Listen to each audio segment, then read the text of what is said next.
Bienvenido a los devocionales de Fuego. Usted y yo nos reuniremos para invocar a Adonai. Según la Biblia, el espíritu humano es el aliento de Dios Todopoderoso. Encontramos que se menciona el espíritu humano tanto en el Antiguo Testamento como en el Nuevo.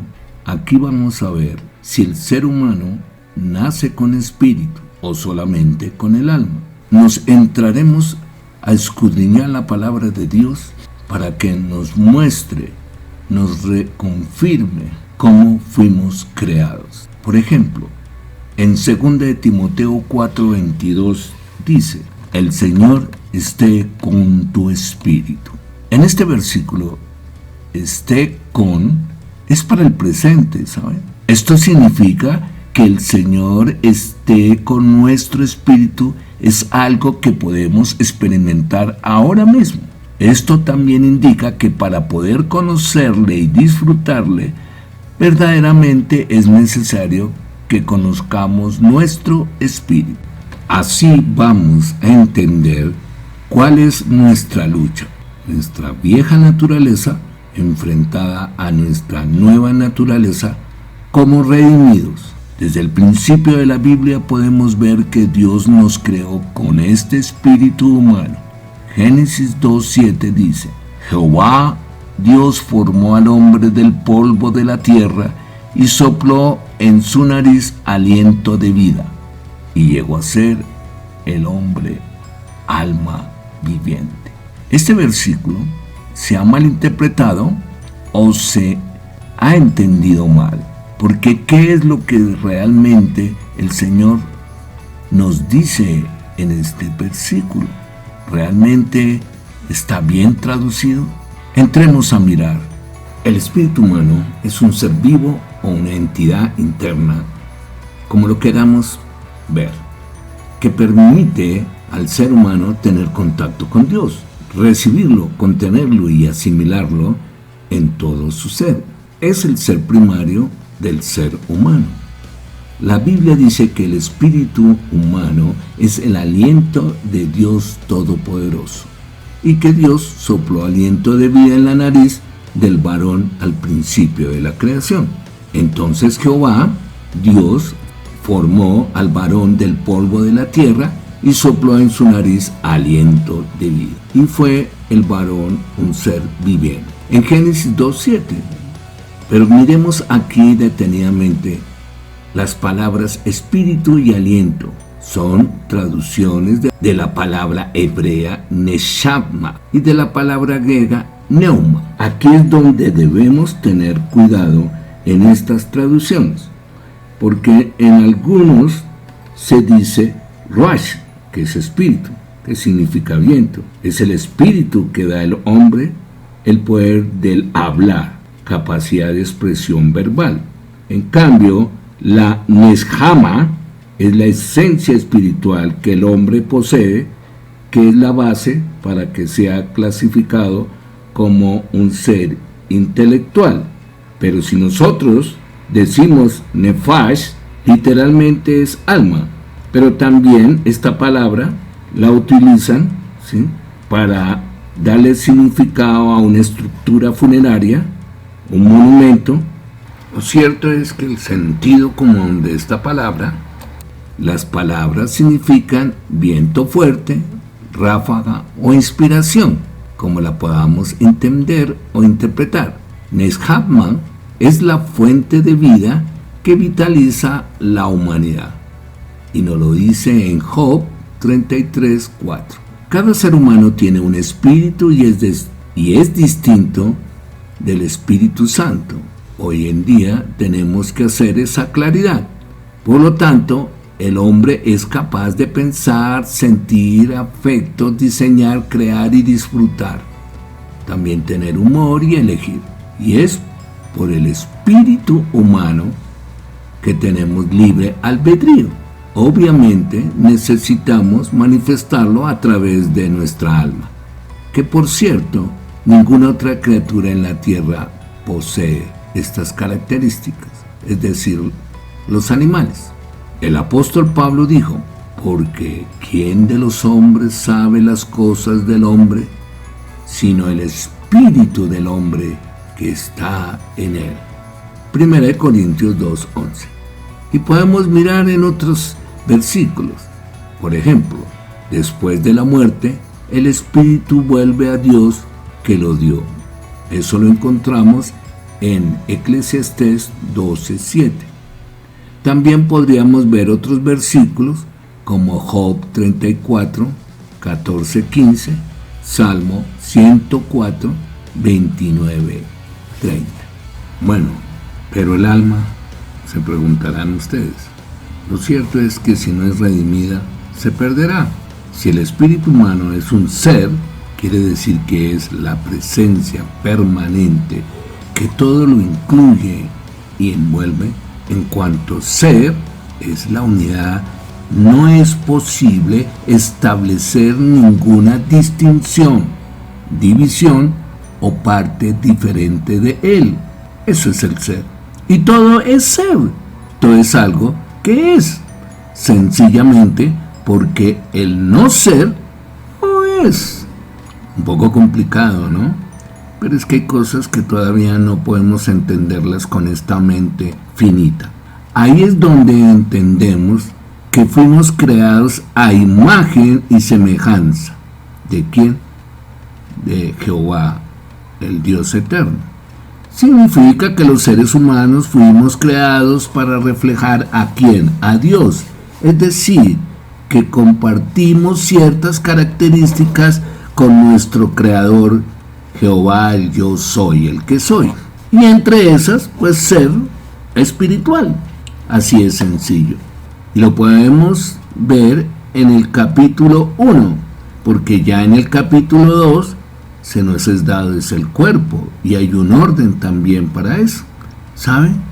Se podría interpretar así, mire, nosotros fuimos creados a imagen, o sea, un gen espiritual, y semeja ¿a qué? Almáticamente. ¿De quién? De Dios, Jehová.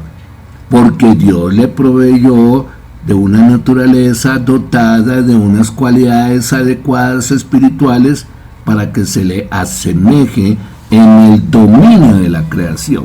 Entonces en Génesis 2:7 podemos deducir que el polvo de la tierra se refiere al cuerpo físico y el alma viviente se refiere al alma.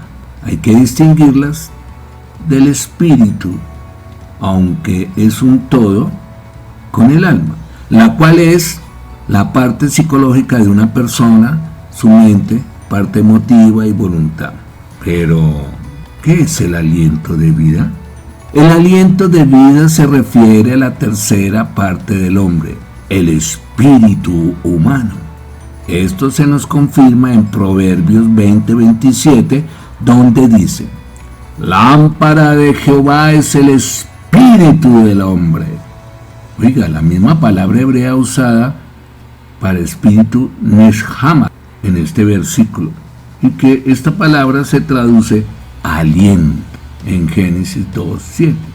En el versículo Génesis 2:16 al 17 nos dice: y mandó Jehová Dios al hombre, diciendo: de todo árbol del huerto podrás comer, mas del árbol de la ciencia del bien y del mal no comerás, porque el día que de él comieres, ciertamente morirás. Esto quiere decir que debemos nacer de nuevo espiritualmente. Este versículo está en conexión con Juan 3:5, donde el Señor tiene en mira un solo nacimiento. Esto es el nacimiento espiritual para después de la caída de Adán y Eva. Además, las palabras de Jesús hablan de que es necesario nacer del agua y del espíritu para entrar en el reino de Dios.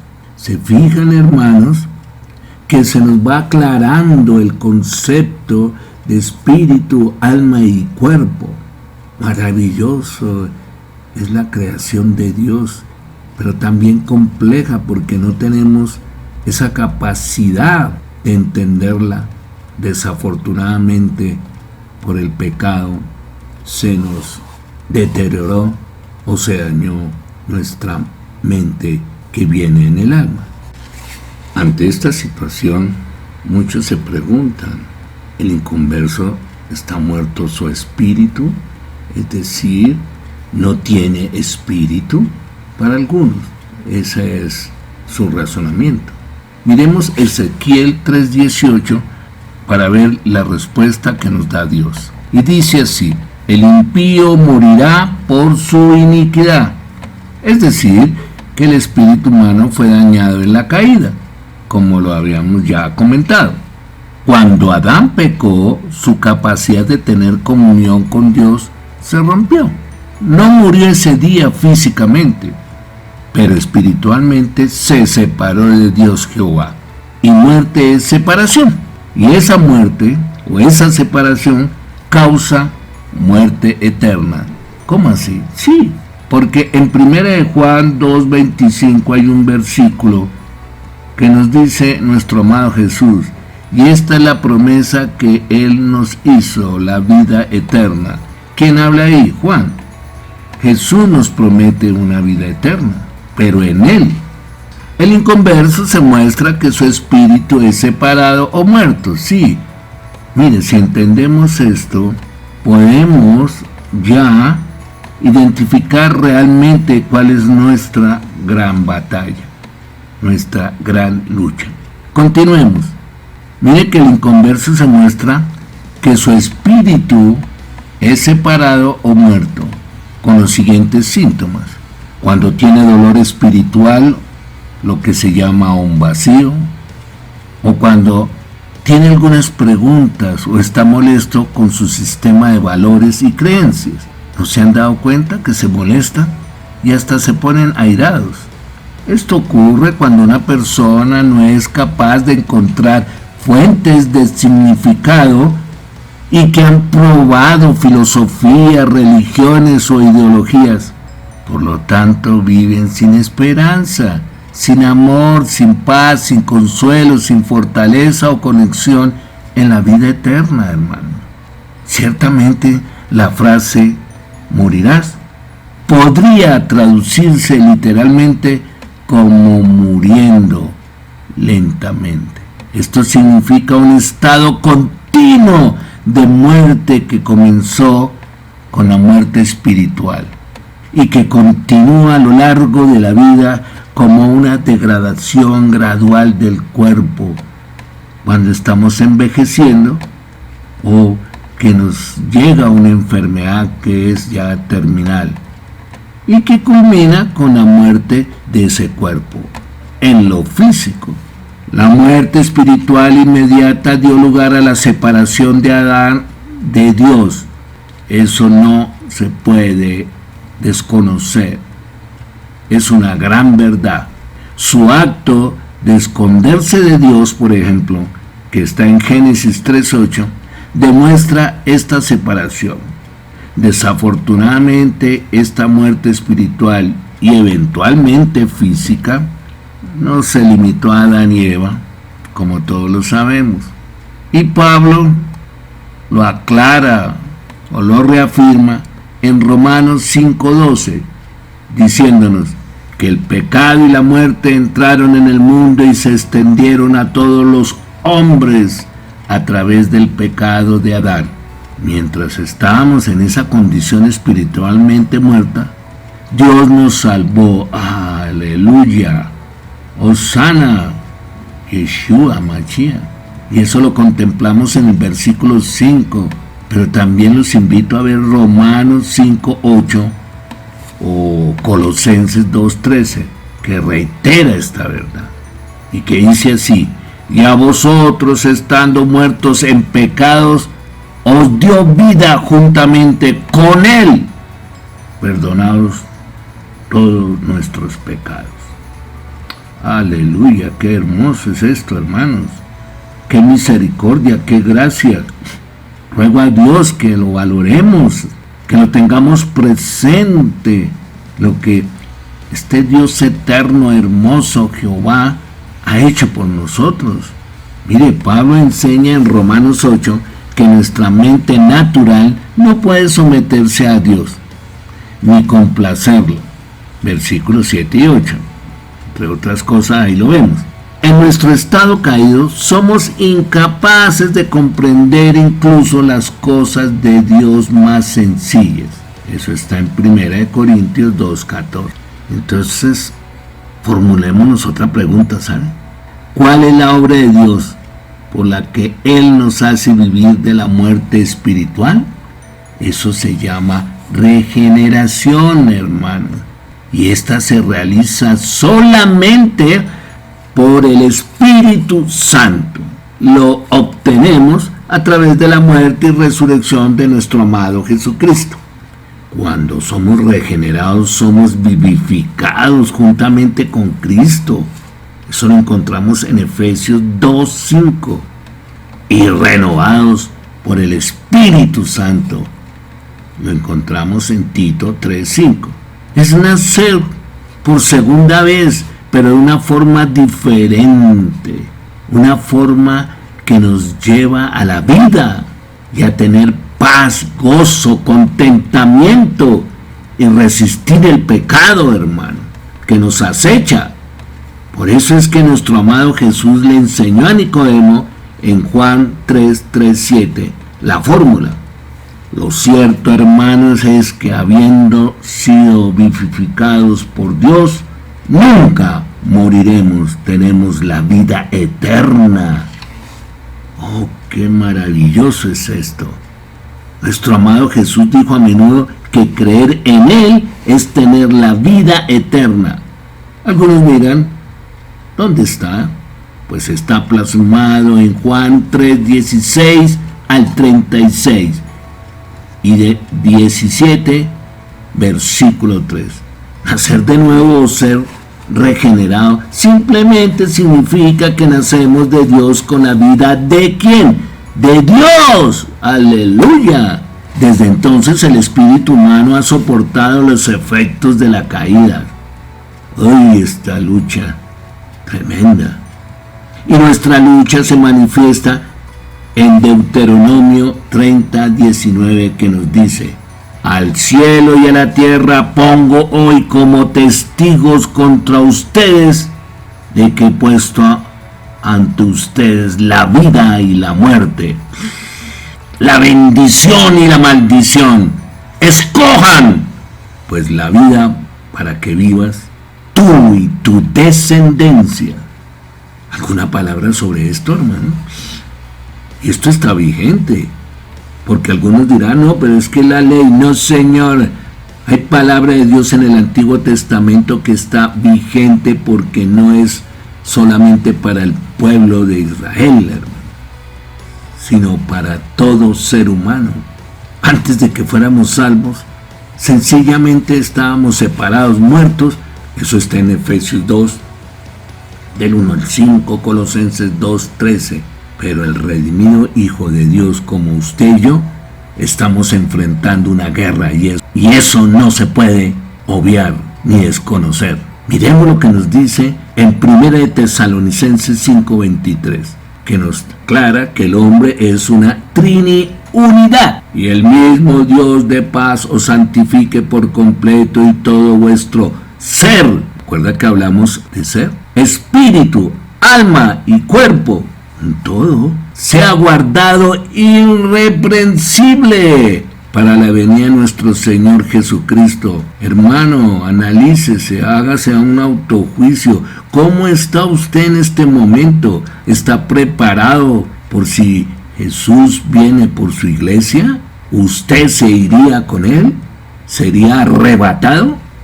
En conclusión, Dios hizo al ser humano con espíritu desde un principio, alma y cuerpo, para que funcionara integralmente como un ser humano. Lo cierto es que los seres humanos tenemos un espíritu natural, vivo, para aquellos que hemos sido regenerados y permitimos que Cristo gobierne nuestra vida.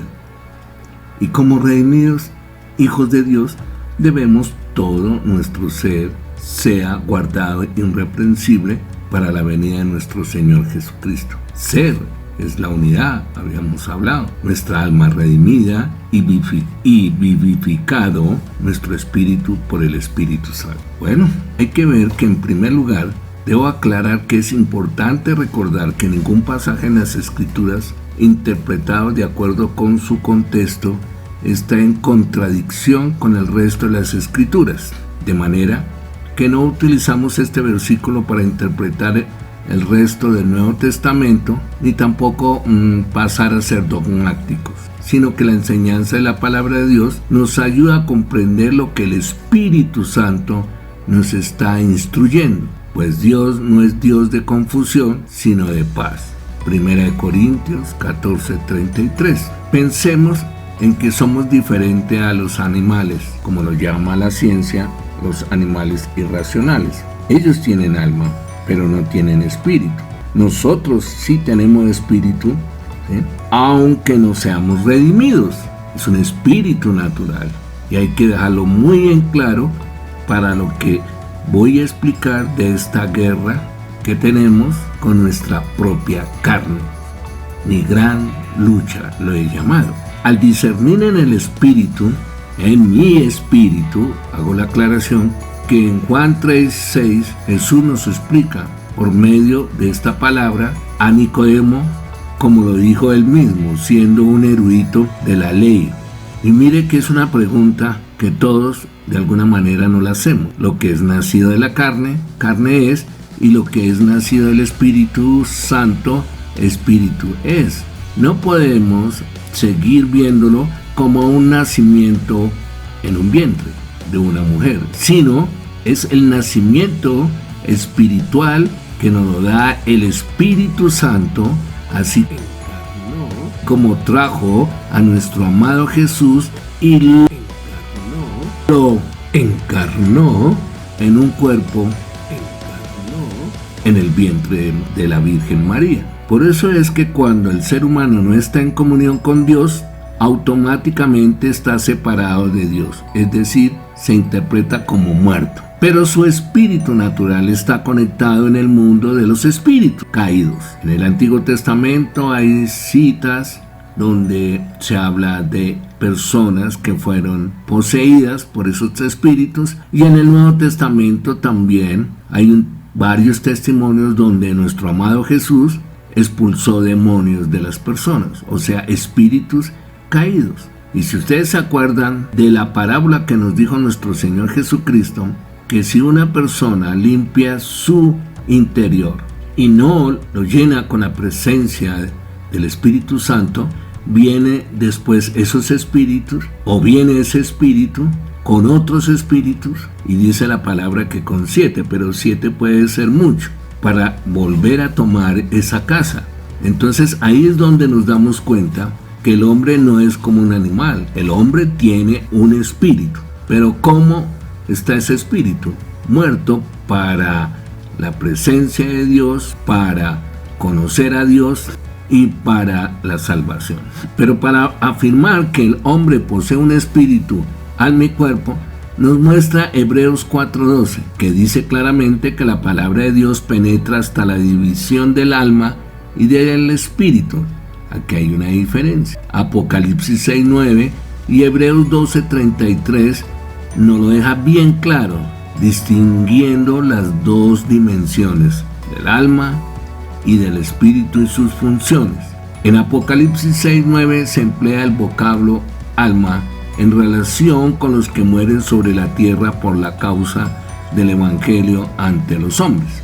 Y en Hebreos 12:23 se utiliza el vocablo espíritu con relación a los que están delante de Dios. Por tanto, y a la luz de lo que dice Pablo en 1 de Tesalonicenses 5:23, que habla acerca del ser humano, creemos que viene a este mundo compuesto de 3 partes: espíritu, alma y cuerpo, pero muerto espiritualmente o separado de nuestro Creador. Hermanos, los invito a que leamos Isaías 57:15 y ustedes, con la ayuda del Espíritu Santo, le hablen a su espíritu para que puedan discernir esta palabra. Y dice así: porque así dijo el alto y sublime, el que habita la eternidad y cuyo nombre es el Santo. Yo habito en la altura y en la santidad, y con el quebrantado y humilde de espíritu, para hacer vivir el espíritu de los humildes y para vivificar el corazón de los quebrantados. Esto nos muestra que si hace falta hacer vivir algo, es porque está muerto. Hay dos estados del espíritu del hombre: el espíritu muerto y el espíritu con inanición y debilitado. Hay gente que tiene el espíritu muerto, y cuando hay algo muerto hay olor a producto a podrido. Lo único que hay, si el espíritu está muerto, es carnalidad. Es decir, si está separada de Dios, vamos a movernos por lo que se conoce como las obras de la carne, y lo único que hay en él es lo que piensa su carne, lo que siente o desea el alma corrompida. Y esta no es el espíritu del hombre. El alma es como la cual nos hemos rebelado contra Dios, ¿saben? Por causa del alma nos hemos vuelto en enemistad contra Dios. Bueno, hermano, vamos entrando en la recta final de este tema. Para los que no son conscientes, estamos viviendo una guerra tan cruel como las que hemos percibido o leído en las historias de las naciones. Estamos en una guerra, pero es una guerra espiritual. ¿Y con quién luchamos? Ya no luchamos solos, pero tenemos que luchar, tener esa armadura de Dios, y es contra nuestra carne. Ese es el enemigo más fuerte que tenemos. Por eso es que un cristiano tiene dos naturalezas. Vamos a ver cuáles son esas dos naturalezas y qué es lo que hace.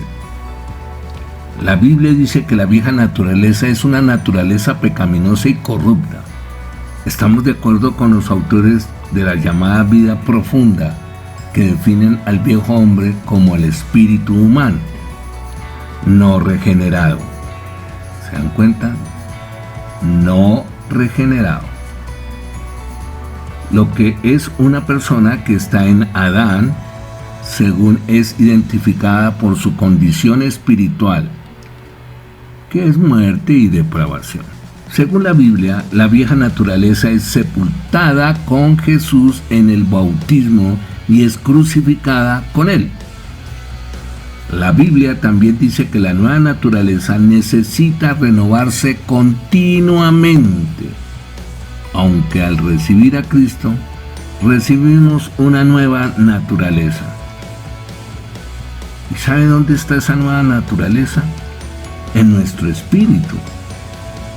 Ya que la vieja naturaleza la heredamos con residuos perversos de nuestra vida anterior, que la llamamos el viejo hombre o la vieja naturaleza.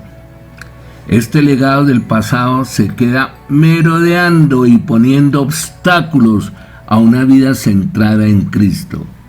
Sí, vive hostigando y buscando que caigamos en tentación. Es decir, nuestro espíritu necesita estar permanentemente unido con el Espíritu Santo para salir a flote y en victoria.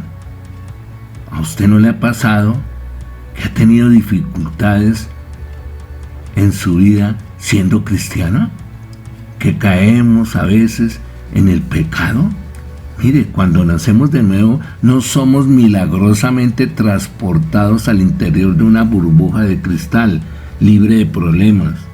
Al contrario, usted y yo nos convertimos en un campo de batalla que está ubicado en nuestra mente, donde todos nosotros luchamos constantemente contra tentaciones y desafíos intimidantes. Tengámoslo bien en claro: mientras tengamos este cuerpo y no salgamos de este cuerpo y después resucitemos con cuerpos transformados, no podremos cantar victoria sobre el pecado, ya que el pecado mora en nosotros.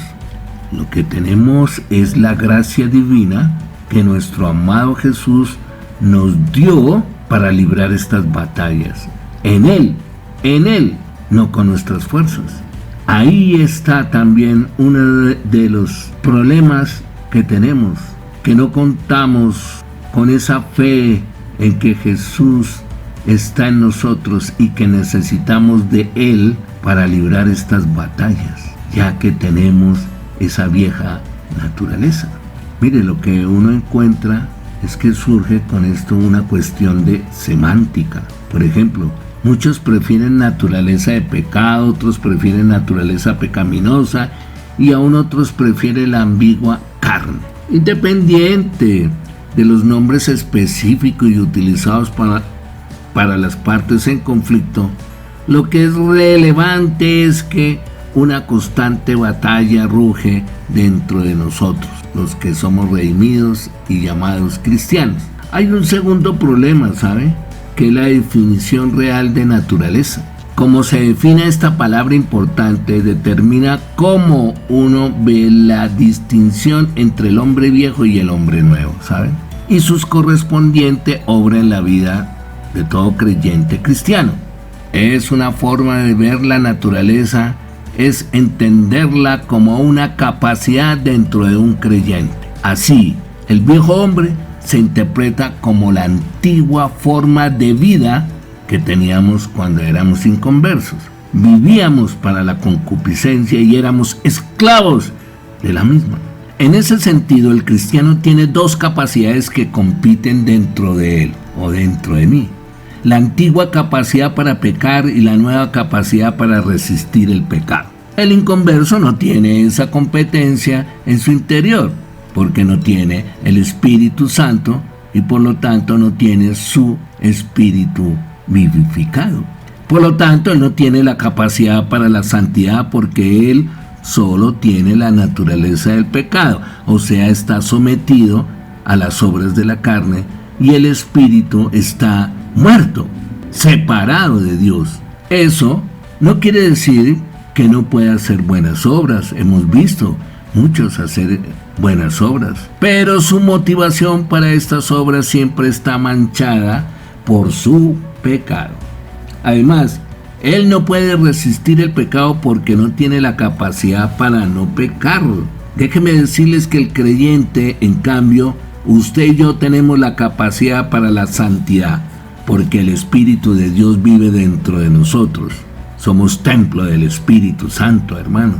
Y aunque tengamos la capacidad para pecar, pero también tenemos la capacidad de resistir el pecado con el poder del Espíritu Santo.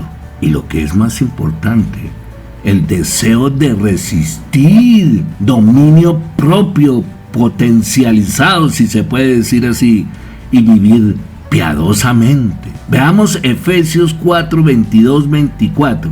En cuanto a la pasada manera de vivir, despojaos del viejo hombre que está viciado conforme a los deseos engañosos y renovad el espíritu de vuestra mente y vestidos del nuevo hombre creado según Dios en la justicia y la santidad de la verdad. ¿Qué quiere decir despojados? Dejemos a un lado, ignorémoslo, echémoslo, no le hagamos caso, crucifiquémoslo. Cuando Cristo fue crucificado, el viejo hombre fue crucificado juntamente con Él. Es decir, Él pagó por nosotros, pero nosotros tenemos que mantener esa victoria que Él nos dio, tomando nuestra cruz, dando como resultado que ya no somos esclavos del pecado, hermanos. Romanos 6, 6. Y como lo dijo Pablo, libertados del pecado, viniste a ser siervos de la justicia. Romanos 6, 18. Qué hermoso es esto. Esto significa que desde el momento en que creímos en el Hijo de Dios, nuestro amado Yeshua Mashiach, Jesús de Nazaret, el Cristo, su espíritu entró en nuestro espíritu humano y nacimos de nuevo. Nacimos de Dios. recibimos su vida divina y eterna en nuestro espíritu y llegamos a ser sus hijos. Nuestro espíritu humano es el único lugar para que el Espíritu Santo entre nosotros a fin de hacernos sus hijos. Estamos sellados, hermano. También es el lugar desde donde Él puede llenar todo nuestro ser. Una vez que nos damos cuenta que el Señor Jesús vive en nuestro espíritu, es decir, por medio del Espíritu Santo, por lo tanto es necesario que apliquemos esta revelación por medio de poner en práctica y usar nuestro espíritu para contactar y recibir a nuestro Dios Padre como nuestra vida todo el tiempo, tener esa comunicación permanente. En el momento de la conversión, el cristiano recibe una nueva naturaleza. Sí, no tenemos por qué dudarlo, es instantánea.